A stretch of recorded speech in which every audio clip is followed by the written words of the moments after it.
Hi, I'm Ray, partner at Kratom, here with the first installment of our Future of Cities series. Most of us at one time or another have experienced the pain that comes with navigating our dense urban areas. Whether it's dealing with congestion or simply trying to find a decent parking spot, driving through our modern cities can often bring us to our breaking point. Not to mention the larger downstream effects that result from wasted time sitting in traffic and the unnecessary emissions. Now that the world's opening up, these problems are once again bubbling to the surface. And with our growing appetite for on-demand delivery, it could even get worse. If you do what you've always done, you'll get what you've always gotten. But if you try something new, well, that opens up new possibilities. If you could put autonomous technology into a scooter or into a small vehicle such that it could reposition itself when it was not being ridden by a human, that would be a real huge business lift. It would clean it up for the cities. It would be available to anybody when they wanted it. We could put some safety features into the design and really try to preserve all that fun that's there, but clean up all the downside. Okay, we're here in Santa Monica with Rollo, and we're gonna check out their scooter delivery technology.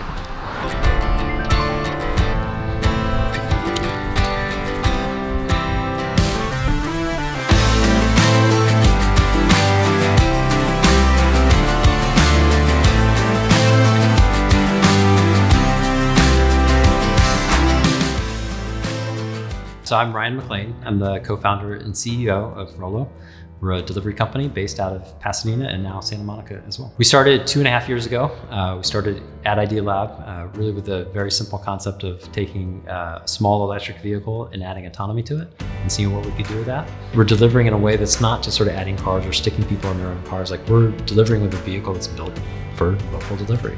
While they started as a consumer product, facing empty streets at the height of the pandemic, Rollo saw an opportunity to use autonomy to help restaurants with contactless delivery. As they look beyond the pandemic, they see a larger opportunity to lower costs and increase efficiency in the last mile.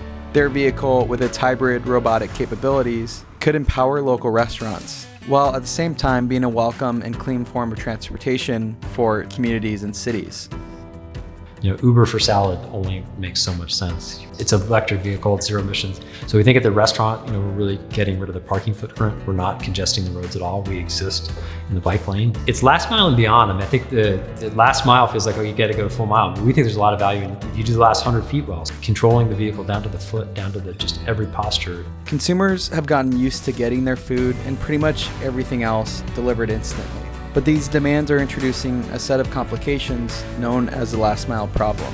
Basically, at a time when so much is being digitized and automated, on-demand delivery requires an incredible amount of work and time. This is especially true in last mile food delivery, where complexities abound. While we all love using our favorite food delivery apps, the reality is restaurants aren't really making any money from them. This is due to high commissions combined with labor costs associated with delivery. In a world where margins are thin and time is everything, autonomy begins to make a lot of sense. Delivery is time consuming, and human time is very expensive to pay for. So when you're doing a delivery and you show up early to a restaurant, you're going to be wasting your time. If you're doing delivery and you show up late to a restaurant, the food is getting cold and spoiling. And so the autonomy really makes some of the time critical elements much less expensive. So that as soon as the restaurant's done with the food, they load it and it's off to the consumer. And that preserves the greatest amount of value that you could for the delivery. Within a couple miles of a restaurant, they're gonna be stunned at how fast we're able to deliver compared to people that are sort of caught in traffic. Rollo has designed their vehicle with mixed use in mind. With autonomy, they can easily automate the front end of food delivery, where the food is loaded and where we find the most repetition, while on the back end, the human drivers can execute on the most custom part of the journey, the handoff.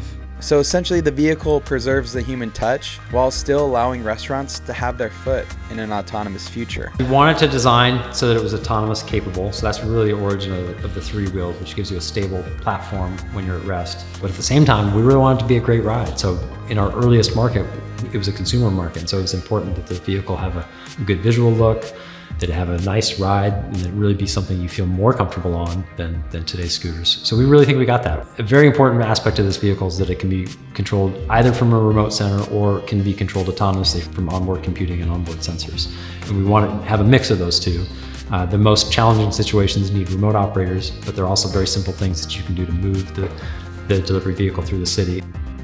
In some ways you think about autonomy as like, how do people disengage with things. Like, how do you let the computers take over? And we see it the other way, that how do we relieve people of the tedious stuff, which is waiting for food at restaurants, and do the engaging stuff, which we love doing the handoffs to people.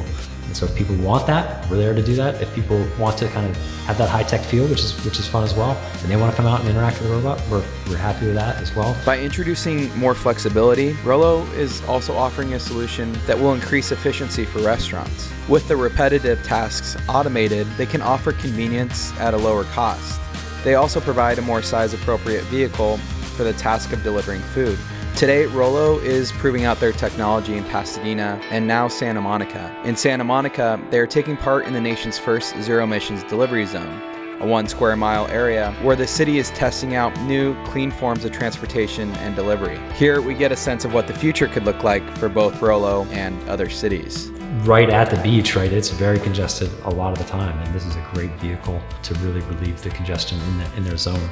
And this should be a blueprint for other cities for how can you relieve congestion, or how can you, if you're not relieving congestion, how can you kind of get more done with what you have without having to add anything, without having to build underground garages or above ground garages, without making some big infrastructure project. How can you be more efficient? I think for us, it's the mobile part of that. For the same road space, what can I do more efficiently? Well, the car lane's full, let's use the bike lane. The cars are polluting, let's use a non-polluting. So we're like a non-polluting bike lane solution, the low sort of build footprint, and then a very low, zero emissions footprint on delivery. Boy, this feels like it's going to keep the air clean. You're going to get more done with no additional resources. Hopefully it goes all the way to, really unclogging. Like, what if we have hundreds of Rollos and they're doing deliveries? What if we have 1,000 Rollos and they're doing deliveries, and you can use them as a mobility solution? And so, what if cities leverage smarter, smaller, and more efficient forms of transportation at scale? What if they could use autonomous technology to load balance their transportation nodes, freeing up the transportation and distribution of goods and people? What might it remove? And what might it add? And what if 21st century infrastructure didn't mean building up, but rather more freely moving people around? Perhaps when people are more free to move around a city, there can be a wider distribution of opportunity, commerce, and vibrancy. And I think that's a future we could all get behind.